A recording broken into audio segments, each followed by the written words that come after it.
Chaque matin, Juliette ouvrait la fenêtre avant même de respirer. Le jardin était encore couvert de rosée, mais les fleurs, elles, semblaient fatiguées, comme elle. Depuis qu'il était parti, elle poussait autrement, plus lentement, comme si la terre elle-même pleurait son absence.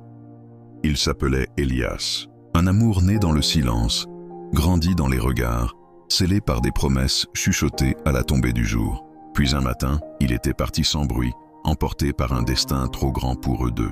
Il avait laissé derrière lui une lettre, quelques mots maladroits, et ce vide immense que rien ne comble. Juliette parlait aux fleurs comme on parle aux absents. Il aurait aimé cette rose, murmurait-elle, et le vent lui répondait en faisant trembler les pétales. Les jours passaient, l'absence devenait une présence lourde, presque douloureuse. Chaque fleur plantée était une prière, chaque pétale tombé, une larme retenue. Pourtant, Juliette continuait, parce qu'aimer, même sans retour, était devenu son acte de résistance. Un soir d'orage, alors que le ciel se déchirait, elle sentit quelque chose changer. Les fleurs se redressèrent, comme appelées par une force invisible. Une odeur familière flotta dans l'air. Son cœur s'emballa. « Elias » souffla-t-elle. Bien sûr, il n'était pas là, pas vraiment. Mais dans le bruissement des feuilles, dans la chaleur soudaine de la nuit, Juliette comprit. L'amour ne disparaît pas, il se transforme. Il habite les gestes, les souvenirs, les jardins que l'on entretient malgré la douleur.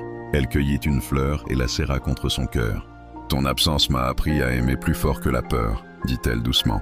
À l'aube, le jardin était plus beau que jamais. Les fleurs avaient survécu, Juliette aussi. Et dans cette renaissance silencieuse, elle sut que certains amours ne meurent jamais. Ils deviennent racines. Si cette histoire a touché ton cœur, prends un instant pour aimer, t'abonner et laisser l'amour continuer de fleurir, ici et ailleurs. Chaque matin, Juliette ouvrait la fenêtre avant même de respirer. Le jardin était encore couvert de rosée, mais les fleurs, elles, semblaient fatiguées, comme elle. Depuis qu'il était parti, elle poussait autrement, plus lentement, comme si la terre elle-même pleurait son absence. Il s'appelait Elias, un amour né dans le silence, grandi dans les regards, scellé par des promesses chuchotées à la tombée du jour. Puis un matin, il était parti sans bruit, emporté par un destin trop grand pour eux deux. Il avait laissé derrière lui une lettre, quelques mots maladroits, et ce vide immense que rien ne comble. Juliette parlait aux fleurs comme on parle aux absents.